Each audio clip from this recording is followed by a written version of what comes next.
A lot of things about myself. It will take a long time. But, I mean, everybody has a past, no? So everybody has a past. So my past and the recent past is the most, I mean, right throughout my life, it has been interesting. Going from shooting to military to then riding Himalayas, you know, trying to climb the Himalayas and all that thing, you know. So it's very interesting. Until now, I have had good fun. You know, so the main thing is everything you do, you have to be happy doing it. You know, if you feel negative, you will be negative. Every time I ride is an incredible story. Number one, Ranga goes in the wrong road, right? And then we have to come back about 90 k's back, right? Then I ask him, I bula so we say, okay, let's follow him, Kayla. So likewise, you know, every time it's something interesting happens, you know. Or it's a tough ride. We have ridden, my gosh, Ranga, we did one trip, we lost our way and we ended up somewhere, and then we had lunch in Tanamal Villa at 4:30 or 5 o'clock in the evening. We left 6 o'clock, we left Tanamal Villa. By the time we got to Colombo, it was 3 o'clock in the morning. And when we came and stopped just after Bodlaskamo, we stopped and Ranga asked, right, Macha, let's this way. I said, yeah, bloody 21 hours of riding, you know, so let's go. And right, okay. And so everybody was going. So I was still wanting to ride. Now it's 3 o'clock in the morning. Come on, even if you go at 6 o'clock in the morning, it's no hassle. It's only 3 hours, you know. So I said, shall we go and have a beer? He said, are you bloody mad? Let's go home, you know. So it was good because we started riding at 6 o'clock in the morning. We rode till 3 o'clock in the morning. So 21 hours of riding, and I think we did 631 kilometers. Number one, I love riding, and I love my bike, and the sense of freedom you get when you ride, because it's only you and your machine and Mother Nature. You know? So what Mother Nature gives, you know, you somehow overcome it with your bike. You know, so we have done most of the most difficult terrains. I mean, at one point we were somewhere in Avisaville, we were coming down, we had to, I didn't want my engine, something happened, one of the fuse went. So anyways, I was coming down, but I didn't need the engine because it was only on first gear, just balancing on the first gear and going at a elevation about 45 degrees just going down, you know. And it's not tarred road, it's like, you know, stone roads. So these are the certain things which we did. That's why the brothers on bikes became more brothers, is because there were guys who couldn't take that beating. So they were down and we had to rest and bikes were breaking, and I had a fuse problem, but Ranga's stand broke, another guy's, a lot of things happened, you know. But that's what is brothers on bikes. We all stand by each other.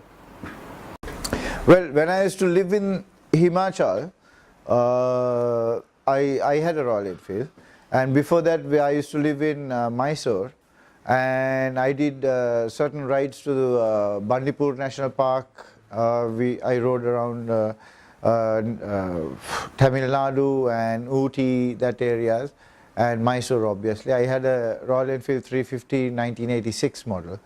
And then when we shifted to Himachal in 2006, again I had a Machimo, Royal Enfield Machimo, which was a 500cc with the side carriages so that I can go into the mountains. And I go into the mountains and I come off after about 5-6 days, maybe 1 week. I think mostly I have been away was 1.5 weeks I have been in the mountains because my ex-wife paints and all those things. So, and the kids are all taken care of, but I do my adventure. Sometimes I think my son is the youngest kid who has gone to the highest roadway in the world, where he was only 4 years old. He went to Kardungla Pass at 18,640 feet above sea level.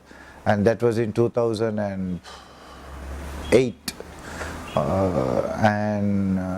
So likewise, certain things which I have done in my past, and Royal Enfield has right throughout been with me, and it has given me, I have gone to Nepal from India, from Manali. I gone to Nepal to the border, and when I went and there was floods, and I rode in the Enfield, and there was no problem.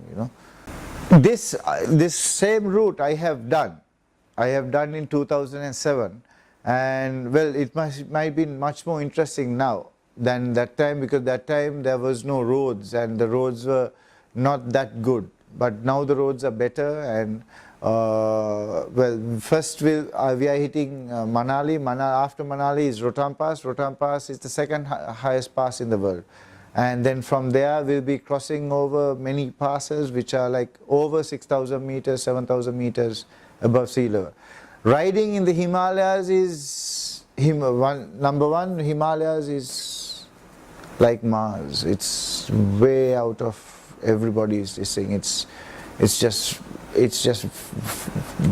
very beautiful, and it's you and I, anybody can access to it, everybody can access to it with a vehicle. Or only thing is they have to be breathing well, because the high altitude there is no oxygen, lack of oxygen and all those things. But when you are going there, it's just unbelievably beautiful. And Himalayas is, everybody says it's a godly place, and you feel godly because you are in the sky, and the air is so pure and so natural, and the snow-capped mountains. You're not looking up in the mountains there. You're looking at the same eye level as the mountains, because you see them all around. Sometimes you are higher and you see snow-capped mountains down there, and you have to go through glaciers. Riding in the Himalayas, riding experience-wise is, you get a lot of, what should I say? You get a lot of rough roads, So it's very, very tough to ride, but the road is like more or less tough road to ride. So when you are doing something, it is dangerous. Obviously, it's dangerous. Everything is dangerous, When you are walking on the road, is dangerous. Especially in Sri Lanka, bloody 3-wheeler buggers, there all those things. Number one is, for any rider, number one is safety. I have broken my leg, and I have suffered for 2 years with a dangling leg, and until I got plates put. Number one is, you have to have safety. Faster you go, the more safety gear you should have, the best safety gear. So when you're riding with brothers on bikes, everybody has to have boots, where you can't come in slippers. Anyways, we do not ride with slippers or anything like that. We ride with shoes or boots or something like that. And when you're riding far distance, you may get tired, your brain may get tired. If you're thirsty, and you're a rider, that's one secret I want to give all riders, is if you feel thirsty when you're riding, you have to drink water. Otherwise your reflexes go and your eyes play up. So you have to keep on drinking water, never. But safety is number one. If you're riding distant, make sure you get a good helmet which has your chin guard and all those things. And you have your elbow guards, your knee guards, wear a pair of jeans which are thick jeans, certain safety equipment and all that. Then again, don't foolishly ride fast. You may be a good rider, you may be the world champion. World champions also meet accidents, So it just takes only one fraction of a second when you're riding for something to happen. Just a fraction, which you'll lose an arm or you'll lose your life. You're riding fast at 200 Ks and all those things. When you're riding, it's just like that. Something happens, you're gone, I know right throughout my years people have lost their lives, but it just takes only 1 second. Now, when we were coming back, Gordon met with an accident for no reason. We are going at 40 kilometers per hour and there is nothing to hit on. We are just braking at 40 k's. What I think is because of the disc was warm, it was hot because it was really hot. So the disc was hot and he was holding the front brake and suddenly the front brake, suddenly he pressed it too hard. So it slid and he went rolling. The bike went like that to a side and he went rolling. And this is a guy who has Harley Davidsons. He's like a senior rider, He would have been riding when we were kids, But, it happens. So it takes only a fraction of a second for something to happen. You must always judge your front, your 10 feet, how your 10 feet is.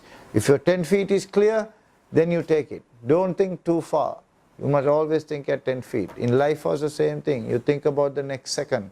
When you can make sure that the next second will bring you positivity, then you think of the next minute. Then you think of the second minute. Then you think of the 5 minutes.